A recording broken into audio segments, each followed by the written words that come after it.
Today is October 18th, 1942. I'm sitting on a bale of straw in a railway goods wagon, part of a troop transport rattling its way across Europe. As much as the constant shaking allows, I'm making my very first entries in this brand new notebook. About 3 hours ago, we boarded this train. 300 of us, freshly trained 18-year-old recruits, along with some lance corporals, senior lance corporals, and corporals. Finally, we have a little time to ourselves. The last 3 days have been extremely hectic. On our way to the front, we were rushed through preliminary training at the Stalingrad Center in East Prussia. Yesterday, the commander of our training battalion at Insterburg gave us a rousing speech about our contribution to the operation in Russia. For us, this was a great moment, to have finally graduated and now be considered fully fledged frontline soldiers. The commander's speech made us all feel extremely proud. He spoke about the German army's far-flung commitments and its many successes. He spoke about the mission we were about to undertake on behalf of our Führer and our beloved fatherland. We were to accomplish this with all the strength and military prowess we could possibly muster. Our attitude was first-rate, not least because our daily suffering had also ended. The 6 months of training involved a pretty harsh routine, and as a result, many of us won't forget it in a hurry. But that's all in the past now. We look forward to a new era, a great future. Immediately after the commander's send-off, we marched out through the Insterburg camp's main gates and headed straight for the railway station. Our marching songs never sounded as cheerful and confident as they did that sunny autumn morning. No one knows which front line we're being sent to. That sort of information is classified. We were loaded into these wagons with 3 days' combat rations. Ever since then, the main question has been, what is our destination? The only person who might know is the senior lance corporal with the Iron Cross Second Class and the wound badge. He's in our carriage, but he's saying nothing, just calmly smoking his pipe. He and a couple of other fellows with chevrons on their sleeves are supposed to have come from a convalescent company. They were assigned as senior occupants of each goods wagon. We assume they're returning to their old units, to which we might be assigned as replacements. Someone's heard that our unit is an old cavalry division, reformed as a tank division with 2 infantry regiments. The evidence is the yellow piping on our epaulets. Yellow is the traditional color of this former cavalry outfit, which has been in the Stalingrad area for a while. I don't attach any significance to this rumor. We'll wait and see. Of the 16 men in our wagon, only 6 besides me are from our training company. I only know the others by sights. There's Hans Weikert, who's always hungry. Then there's a tall fellow called Warius, the flank man of our training company. Kupper is a muscular fellow with fair hair. The 4th man is a quiet, sensible chap called Grommel. Then there's Heinz Kurat, who plays the harmonica. The last man, Otto Wilke, uses every free moment to play cards. Even as I write this, he's engrossed in a game with some of the others. I think back to the days I spent in training camp, where despite the physically demanding work, I did enjoy some good times. I think about our strolls through Insterburg and the time spent at the dance cafe Tivoli, when you could sometimes meet a girl. I admit I was a bit shy on these occasions and even blushed in front of girls. But I explained this away with various slick excuses. I had no close friends at the time. I suppose I was a bit selective. October 19th. It's Sunday, but you'd never know it. It was cold during the night, but now since sunrise it's gotten warmer in here. Outside, the countryside drifts past us. It looks like a poor sort of area. Everywhere you look, wooden houses and dilapidation. We pass through little villages with farm buildings with thatched roofs and broken-down brick buildings in many places. At the next station, there are people standing on the rails and platforms. Among them some Wehrmacht uniforms. They look like guards. Some of us wave from the wagon, but no one waves back. Our train moves very slowly, and the figures in front stare at us. There are many women among them, wearing headscarves, while the men all have peaked caps. They must be Poles. They look very downcast, holding shovels and picks for working on the railway line. At some of the main stops, we're given hot coffee and occasionally fresh sausage. We're slowly getting tired of canned meat. We also find time to wash and freshen up a bit. We don't know exactly where we are, but last night we're supposed to have crossed into Russia. In the early hours of the morning, we suddenly hear rifle shots coming from the front of the train. The train stops and an alert is sounded. Partisans are supposed to be around here somewhere. They get quite interested in goods trains, but everything remains calm. October 23rd, day after day, the wide expanses of Russia pass by. harvested fields as far as the eye can see, and in between huge barns and farmsteads, the so-called kolkhozes, collective farms. In the distance, I see a group of figures marching in a long row. As they come closer, I can see they're mostly women, loaded down with bundles. Some men walk along carrying nothing. Hans Weichert gets annoyed with the men for allowing the women to carry the heavy loads while they just walk alongside. Our wagon chief, the senior lance corporal, explains. In this part of Russia, that's normal. The Pajenkas, the girls, and the matkas, the mothers or women, are from childhood taught to do what the man, tells them to do. The men are real layabouts. They decide what's to be done. Whenever you see them, they're always walking alongside the women. Indoors, they're usually lying on the clay ovens asleep. Nowadays, you mostly see only old men. All the youngsters have gone off to the war. In the last few days, our senior lance corporal has become more communicative. In fact, he turns out to be quite a decent chap. It all started when some of the men called him Herr Obergefreiter, using the formal Sir. He tore them off a strip, telling them we were no longer in training. Besides, addressing someone formally only began when he wore braid on his shoulders, starting with sergeants. "Are we supposed to address you formally?" asks little Grommel. "Don't be daft. Just call me plain Kumpel, mate. That's the way we do things around here." Or comrade. A slim, fair-haired fellow interjects. I don't know him, but he later tells me he's an officer candidate who must first prove his aptitude by serving on the front lines. The senior lance corporal raises his hands in protest. Heavens, not that. That word is better left for the armchair soldiers in the rear echelons or those back home, rather than us front-line blokes. I'm sorry, chum, but the comrades all get killed. He then tells us about his unit. It was a former cavalry division which in spring 1942 had been designated a tank division. He'd been with it since it was reorganized and transferred to Russia.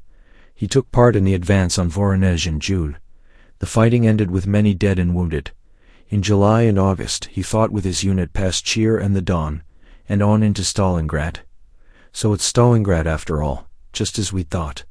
However, we're not that near yet. We're only 7 days into the journey, and the only sensation is one of being shaken up and down. October 24th and 25th. Our train is constantly being overtaken by other ones loaded with weapons and supplies for the front lines. Someone says we passed Kremenchug railway station last night. This means we're in the middle of Ukraine, the granary of Russia. The lance corporal, I now know his name is Fritz Marzog, says we're being taken over to Dnepropetrovsk and Rostov, and from there in a northeasterly direction to Stalingrad. He's right. A day later, during the early hours of the morning, we reach Rostov on the Don estuary, by the Sea of Azov. The train stops in a siding near the railway station. There's water nearby, so we can freshen up. The weather is nice and warm, but it's still hazy, and we can't see the sun. We're running around without shirts on, as we're told we'll be here for some time. I'm just about to visit some friends in the next wagon, when all hell breaks loose. We hear the sound of engines. Dropping suddenly out of the sky, 3 Russian fighter aircraft come for us with machine guns rattling. Even before the command, "Aircraft take cover" rings out. Most of us are already underneath the wagons. I see sparks flying off the rails and hear the zing of ricochets. Then everything is over, but immediately someone yells, "They're coming back." Sure enough, I see them turning and coming straight back at us. Suddenly all hell breaks loose for a second time. The sirens wail and a storm of firing erupts so loud my eardrums almost shatter. There must be several anti-aircraft batteries in the railway complex now laying down crossfire. The 3 aircraft immediately peel off and disappear, unscathed. We all look at each other, a bit stunned. Everything happens so fast, and it's all so different from training days, when the instructor yelled, "Aircraft cover." This was the real thing, which explains why we'd never taken cover so fast as we did now. Someone says somebody has been hit. It isn't serious. A graze on the leg which the medic can sort out. The message is passed down the train. All wagon seniors report for orders. Lance Corporal Marzog returns shortly afterward with news. He says 2 open flatbeds will be coupled to our train, each with a twin anti-aircraft gun, to protect against enemy air attack. So they reckon there will be further air attacks. In addition, from now on we have to place 2 men per wagon on guard duty every night, due to the increased chance of attack by partisans. We may also have to make detours because we have to expect rails being blown. The straw underneath us is flattened, and we don't have any fresh. The blanket thrown over it doesn't help very much. It feels as if we're lying directly on the carriage floor. The tall fellow Warius and several others complain that their hips are hurting. The senior lads corporal smirks and tells us it's good training. It's worse than the dirty foxholes on the front line. We get him to tell us about the successful campaigns his unit fought in the summer. This makes us even more impatient to get to our destination as soon as possible, so as not to miss out on anything. Dieter Malzahn, the tall, fair-haired officer candidate, expresses in words what we're all thinking. Marzov replies somewhat dryly, "Take your time, lad. When you're up at the front, your arse will go from 1 to 100 soon enough." This is old news. We've heard this sort of remark before, usually from men from convalescent units. What they meant was that we young squirts will shit in our pants the first time we get fired upon. Nonsense. When so many others have made it, why shouldn't we? Besides, age has nothing to do with it. Nearly every time the train stops, we hear favorable Wehrmacht radio reports booming out over the loudspeakers from the transport leader's wagon. So it is today, October 25th. A report telling us all about German victories. It makes us feel good, and we start singing battle songs. The countryside has changed since yesterday. We were passing villages every now and then, but today, on both sides of the line, there's nothing but brown-colored steppe with the occasional small hillock. Once in a while, you can see large collective farms. The driver brings the train to a halt in the middle of this landscape. We climb down from our carriage. The driver has noticed that a section of the railway line had been blown up. We now have to back up along the track for almost 12 hours to get onto another line. Progress is now a series of jerks. The engine wheezes like an old walrus as soon as there's the slightest incline. We carry on like this for quite a while, until suddenly everyone sits up.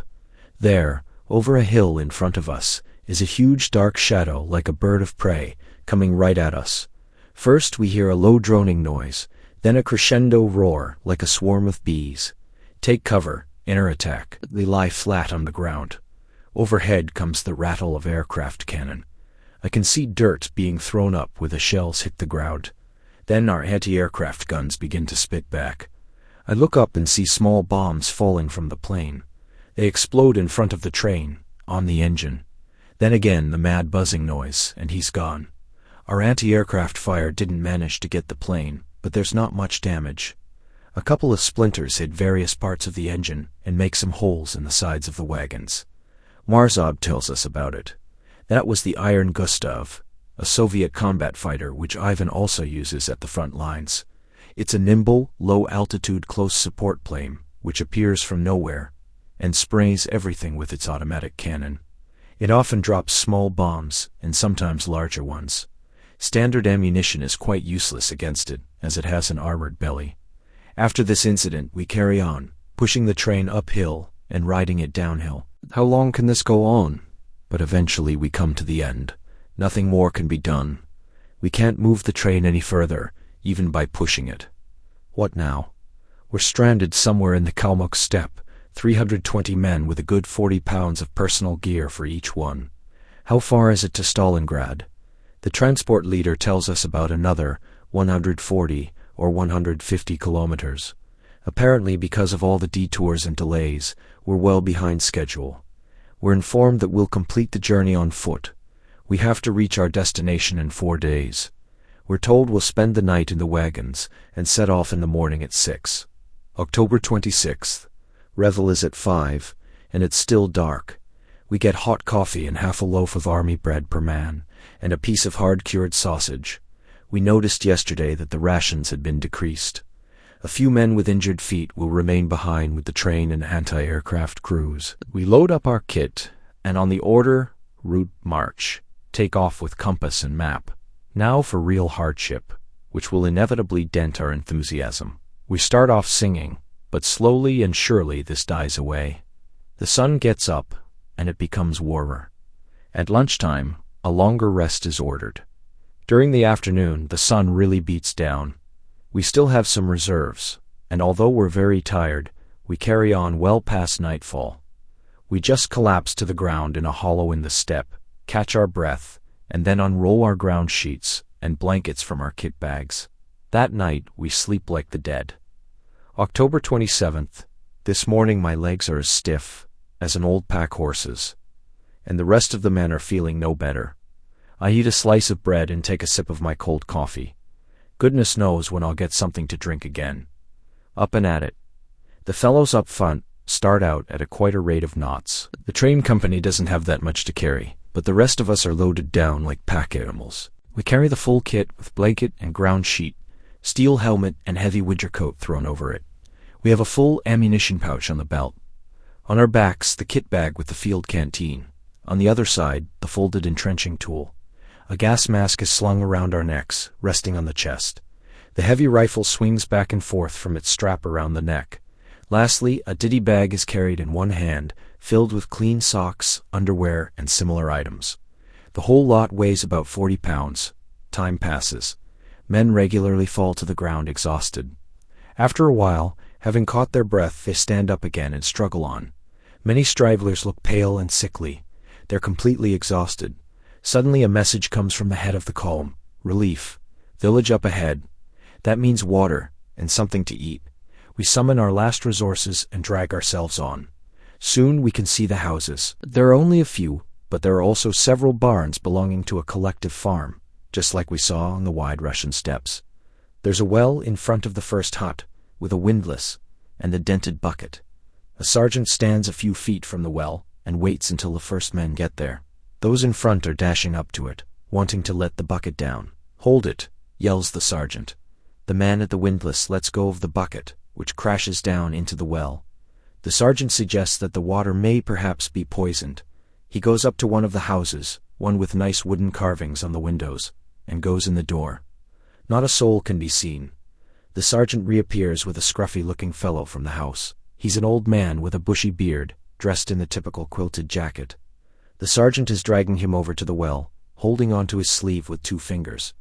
The bucket is now full of water, up from the well, reflecting the gleaming sunlight. With a gesture of his hand toward the water, the sergeant demands, "Drink, Rusky." The old fellow looks at him with a crafty expression, smiles and refuses several times while repeatedly saying something like, "Pan karosh, pan karosh." The sergeant now becomes impatient. He grabs the old fellow by the neck and shoves his face in the bucket.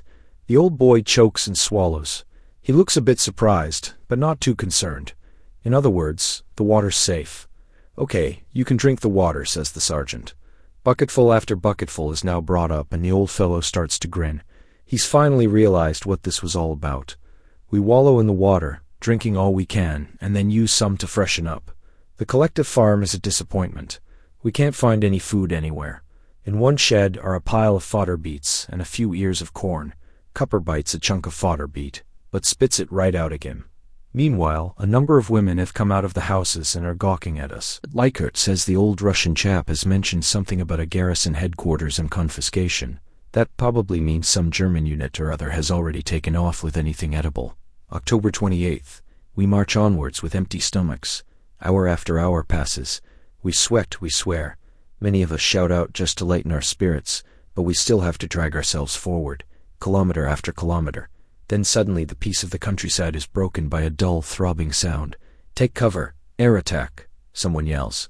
We try to run for cover just as we've been trained to do, but after a couple of paces we go down on the spot.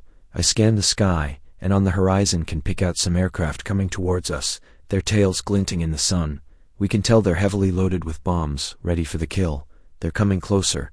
Then we can make out the cross insignia under their wings, and realize they're German bombers up on a mission. We stand up and wave to them. They disappear in a northeasterly direction with their deadly cargo. That must be Stalingrad over there. We trudge on. "How far is it now?" asks little Grommel, who has made himself comfortable between me and Marzog. Marzog shrugs his shoulders. "No idea, but I heard we're supposed to get there tomorrow." As if in answer, we hear a heavy muffled noise in the distance, followed by what sounds like rolling thunder. As it starts to get dark, we can see a red glare in the sky, the far distance. "That's Stalingrad," someone says. "What are those lights?" Warriors makes a gesture with his hand. We look towards where he's pointing and see a row of lights in the sky, just like lanterns. Then we hear more muffled explosions, and straight after that we can see long bright strings of pearls which start from the ground, continue up into the sky, and then disappear. Someone remarks, That's the runway raider. The old veteran explains that this is a light biplane which generally operates at night over the runway, letting off flares suspended on little parachutes to illuminate targets. Then the plane drops a number of small bombs or fragmentation bombs. The pilot can turn off his engine and sail noiselessly towards his target like a glider. When the enemy discovers him, it's usually too late. The frontline troops have called in the sewing machine, because that's what the engine sounds like. The old soldier goes on. By the way, those strings of pearls in the sky are tracer rounds from the 20mm twin-barrel and quad anti-aircraft guns, which are trying to shoot him down. It's a great show. More flares appear and more strings of pearls follow in the night sky. It's odd, but we can't hear anything. It's like a silent movie. October 29th. A new morning is breaking, and our morale is at zero level. For an hour now, a fine drizzle has been coming down, and some of our men are quite outspoken about their dislike for it. The rain gets heavier, and now it's windy as well. For the first time, we're experiencing really lousy weather, something we hadn't expected. The gusts become stronger and stronger, and the open countryside offers no protection. The raindrops lash your face like fine needles, drumming against the steel helmets we've put on to protect us. The wind tears at the ground sheets which we've wrapped around us, and they don't make much difference. They slap against our wet trousers, and the cold wind practically knocks us off our feet. We trudge on. Several hours go by, then we finally spot a village. It has stopped raining. We find some empty barns and sink gratefully to the ground. It's quite busy in the village, with privates and other ranks all over the place. They snap to attention and salute each other. Have we reached the front line or not? There's plenty of evidence here that this area has been taken over by a headquarters and regimental staff. In other words, the Organizational Administrative Command Post, as Marzog puts it. Our transport leader is supposed to be organizing some rations for us. It works, and we all receive a large helping of barley soup with meat chunks. They live quite well here. After the soup, we feel a lot better. What next? We wait, and we wait. Then there's an announcement. There are still 8 or so kilometers to go. New strength is awakened in us. Although our bones ache and the blisters on our feet hurt, we manage to march the rest of the way in about an hour and a half.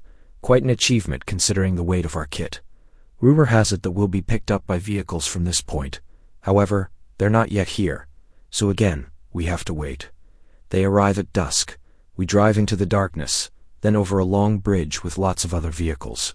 The River Dong, someone behind me remarks.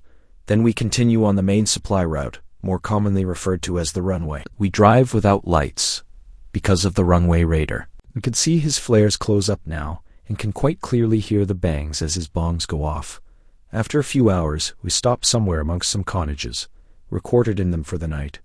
In the distance we hear the rolling thunder, and the sky is glowing red. That's Stalingrad all right. How is our enthusiasm compared to how we felt last week? It's definitely suffered because of the forced march we've just had to make, and we reckon that enthusiasm and euphoria are in short supply here. The reality is rather different. It's not something that gives you a good feeling at all.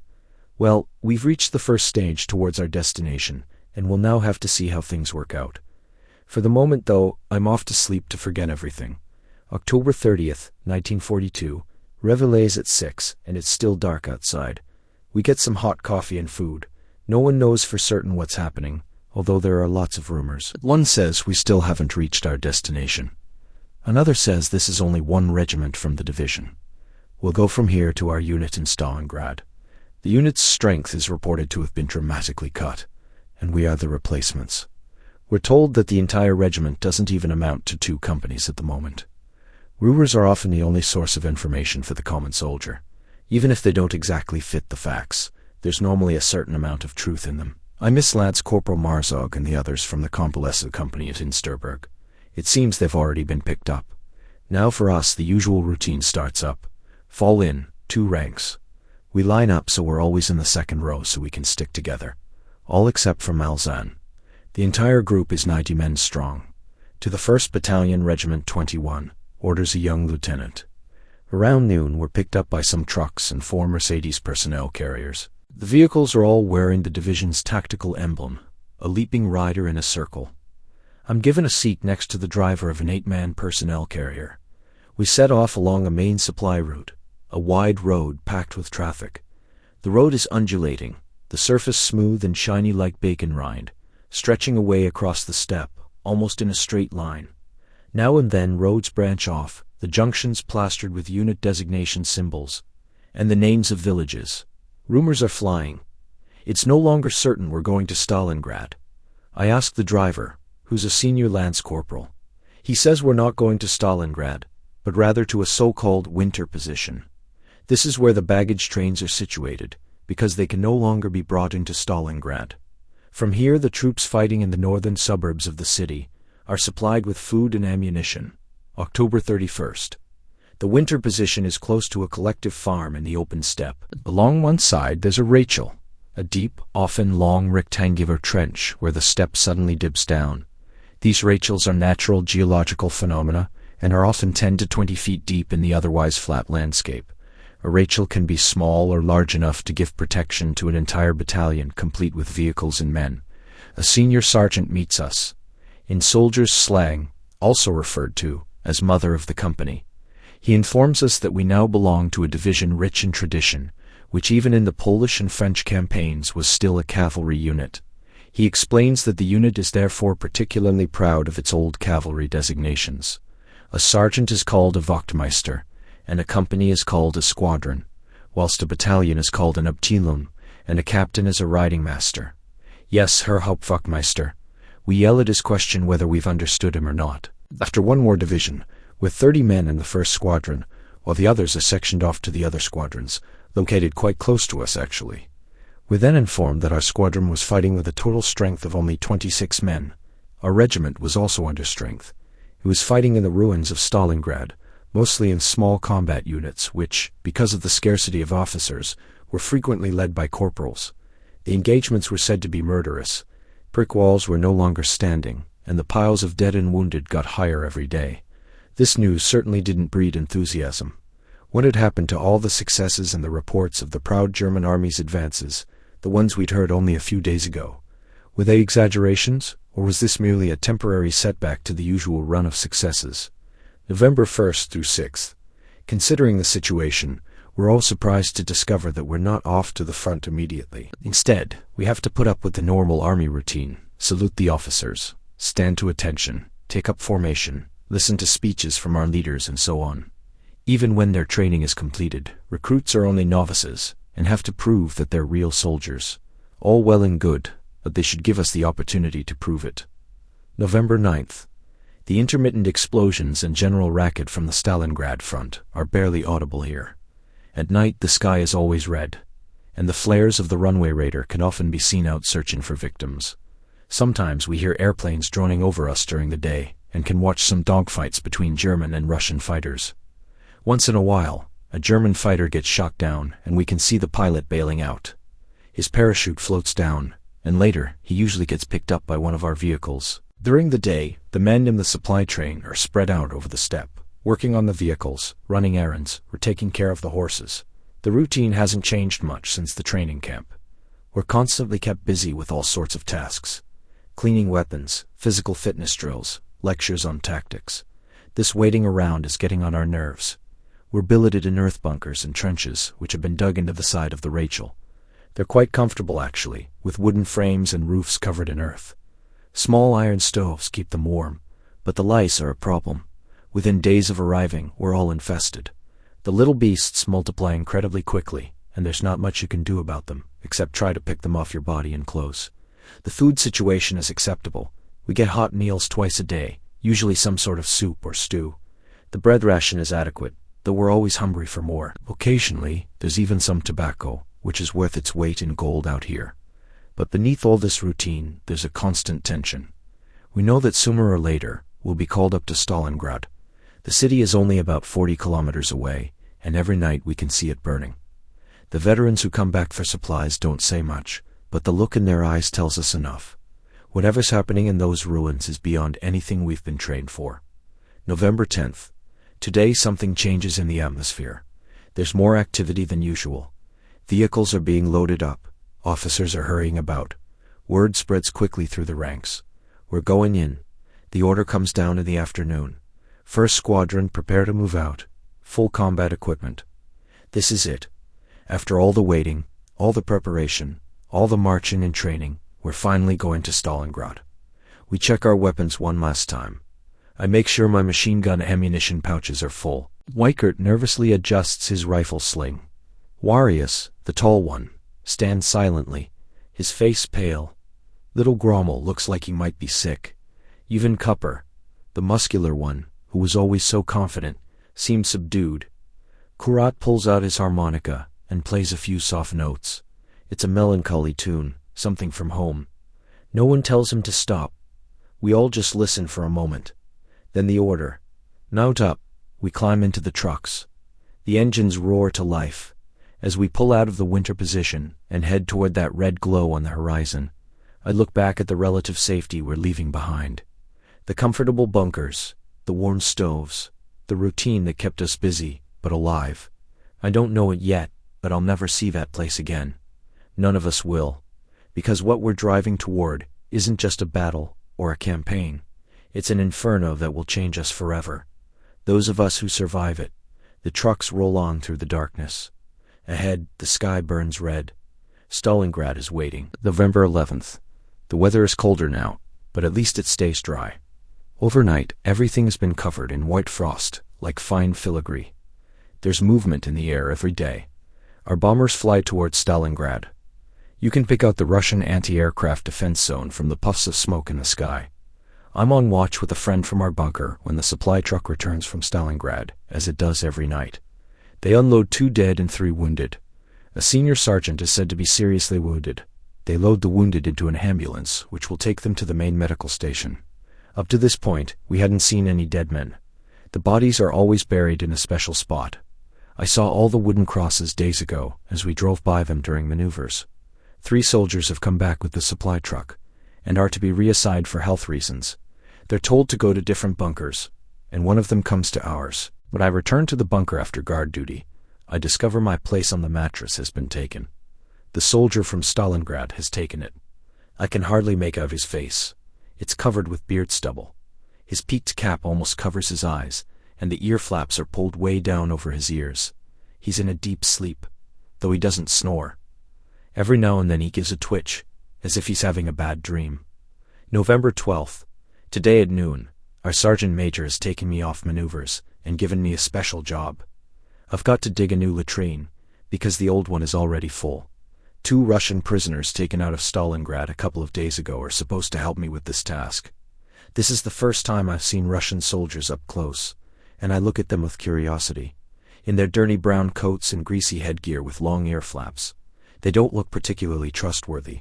They don't exactly ooze danger, but rather just give the impression of being more foreign. One seems to be of Mongolian descent. Their faces are unshaven and gray, with restless eyes. I can sense insecurity and apprehension in their faces. I would probably feel the same if I were in their shoes.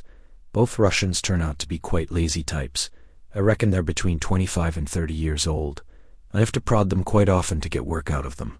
We've just finished digging, and I'm admiring our work when a Russian standing next to me throws his shovel down and lunges past me directly into the trench.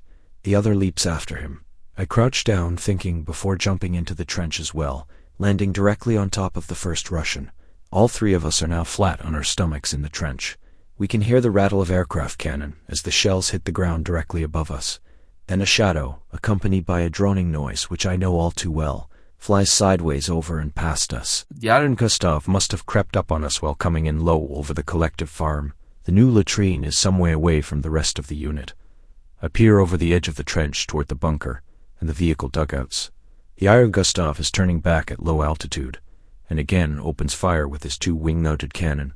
He also drops several medium-sized bombs. Then suddenly, there are 2 more combat aircraft in the sky. They also spew metal from their wing-mounted cannon and drop bombs. Machine guns from all over the place now fire back at the aircraft, and I can also hear the louder bangs from a 20mm anti-aircraft cannon. Sparks fly from the bellies of the aircraft, just as if someone's doing some welding. Normal bullets bounce off the armor, but suddenly there's a smoke trail. A hit. 1 Iron Gustav peels off, smacks into the step, and bursts into flame. The rest flee. I jump up and head for the bunkers and the vehicles. Except for the men in the orderly room, only a few sick, and a couple of drivers have stayed in the bunker. I can see one or two bomb craters close by the vehicles, some of which have a hole through their side paneling. Petrol is escaping from one of the trucks. November 13th. The weather has hardly changed. It's cold and dry. It's supposed to be -15 in Stalingrad. The Russians are launching attacks in our unit sector every day, preceded each time by a big artillery barrage. The attacks have so far been repulsed, but with heavy losses. There are now only 18 men left on the front line from our squadron. The entire regiment has been reorganized into a single combat unit and is moved around to where it's needed most. Hot meals and fresh ammunition arrive more or less daily. 2 volunteers are needed to help carry the mess containers.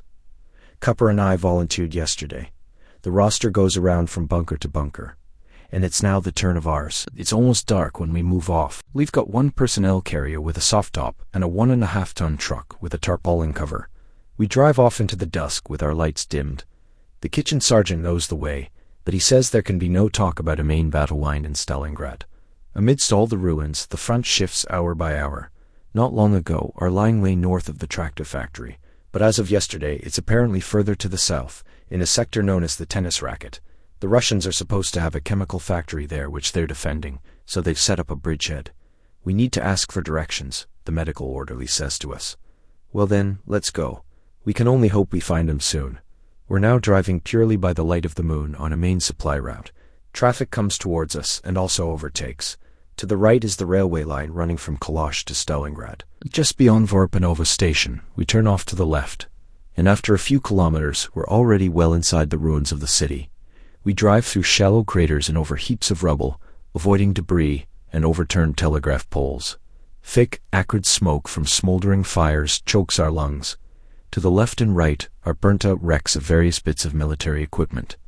Our driver zigzags slowly towards what looks like a small forest or park. We're now standing on top of a small hill and can see something of the city, more black smoke and smoldering fires. A terrible sight, and we can feel Stalingrad's hot breath. This must be how Rome looked after Nero put it to the torch. The only difference is that here, the inferno is made worse by the screaming shells and lethal explosions, increasing the madness and giving the onlooker the impression that he's witnessing the end of the world. The further we penetrate into the city, the closer the shells fall around us. The usual evening blessing from Ivan, remarks the medic. It's supposed to sound light-hearted, but it falls flat. He's sitting cowering on ammunition boxes as I am. My heart is hammering in my throat. Fright has gripped me. Now there's a new noise in the air, like the rush of 1,000 wings. It's increasing in intensity, and seems to be coming directly at us. Get out. It's the Stalingrad, yells the medic. We jump out of the wagon and dive for safety underneath a large burnt-out tractor. The rushing noise passes us, and then the explosions rain down around us just like fireworks. A splinter the size of a man's hand spins by my head and hits the ground beside Cupper. That was a bit of luck, says the medic. Behind us we hear yells and cries for the medic. Someone from the anti-aircraft position must have been hit. Come on, let's go. We've got to get on. We climb back onto the vehicles. The medic explains that the Stalingrad is a primitive rocket launcher mounted on the back of an open truck. The rockets are fired electrically. They can't hit a precise target, but by using this weapon, Yvonne can saturate a large area of ground. God help those who find themselves inside it without any shelter. We're now driving very carefully. Many places have had to be thoroughly cleared so vehicles can get through the wreckage. We meet other vehicles who seem to have the same idea as we do. Many of them are loading up with wounded and dead. They can only do this at night time, when in theory the Russians can't see what's going on. But the enemy does know what's going on, and he's pulverizing the area with his artillery and other big guns. There are always some sewing machines in the air. We can often see these biplanes quite clearly, silhouetted against the fiery glow in the sky. Tracer rounds climb high into the sky, and in front of us we can hear the rattle. A machine gun fire. I can tell it's Russian fire by the sound. Hand grenades are going off and we can hear yelling. We come to a halt amidst the ruins. The medic disappears, returning some minutes later. Our people are supposed to be in the same area they were in yesterday. We'll move in as close to them as we can, and then we'll have to carry the stuff the rest of the way. The vehicles move off again, gingerly, a yard at a time. I see 2 burnt-out Russian T-34 tanks. We pass them and come up to a large building with big open spaces like a factory. In the background, standing out against the glow of the fire and rising out of the ruins, is a tall chimney, looking for all the world like a threatening finger pointing up to the sky. We pull up in the shadow of the factory. We start to unload, but Russian artillery shells are falling precisely where we want to go. Some of them land pretty close to us as well. A fire flares behind us. A vehicle has been hit. There's another big blaze nearby, probably a petrol dump or something like that. We wait, all ready to go. There are craters in front of us, lumps of stone and piles of debris. Between the screams of artillery shells and the thunderous roar as they explode, I get goose pimples. We move in zigzags, clambering over stones and beams, stumble, lie flat on the ground, get up again. Continue on. Stay close together, croaks the medic. In the glare of a fire, I can see men running. Then some hand grenades go off. Several figures run past us, and double. The medic gets up and speaks to them. I can recognize an officer's uniform. We've got to move further over to the right, he says afterwards. A couple of hours ago, they threw Ivan out of this area. Now there's hell to pay, because he wants to take it back. We creep carefully forward. Then we come to an open space, littered with clods of earth and concrete blocks, with iron rods sticking out. This was perhaps once a bunker, destroyed by our bombs. A long wall rises at the other end. 3 pillars are still standing. They're supposed to be there somewhere, says the medic, pointing to the wall. We can't go any further. Ivan is firing like mad at the churned-up ground which we have to cross. Has he spotted us yet? We crouch down behind the concrete blocks, but the shells are landing so close to us that I can sense the hot metal on my face and can feel the muscles on my back cramping up. In front of us, tracer bullets shoot up into the sky. Rifles and machine guns crackle. Is Ivan on the attack? The shooting gradually dies away. Go now, to the wall. It's the medic, barking out his orders. We run through the confusion of rubble, wire and lumps of iron. We can't see anybody. We slither along the wall and come to a basement entrance. Suddenly there's a shout from somewhere, as if from the grave. Hey mate, get out of here. What do you want to do? Bring Ivan down on our heads? A steel helmet sticks up from the ruins. We're looking for our unit, I hear the medic whisper. Which one? The medic tells him. No idea. We don't belong to that crowd. But if you're looking for the ones who chased Ivan out of here this morning, you'll find them about 50 meters further to the right in that large factory building. But get out of here, and thank your lucky stars it's quiet at the moment. The head with the steel helmet disappears again. He calls this quiet. We hardly dare lift our heads out of the dirt. During a short lull, we stumble on, pieces of broken glass crackling under our feet. Shadows spring out of the ruins. Immediately tracer bullets zip towards us, and bursts of machine gun fire hit the wreckage all around like a hailstorm. We hurry onwards, the mess containers clattering against the blocks of concrete. A shadow appears beside us. Are you the supply blokes from the first squadron? Comes the question out of the darkness. Is that you, Domscheit? The medic demands in return. Yup. I've been waiting for you for 2 hours to show you the way. Are we relieved? Domscheit is a senior lance corporal. He tells us they carried out a counterattack this morning, and are now positioned a bit further forward in a factory building.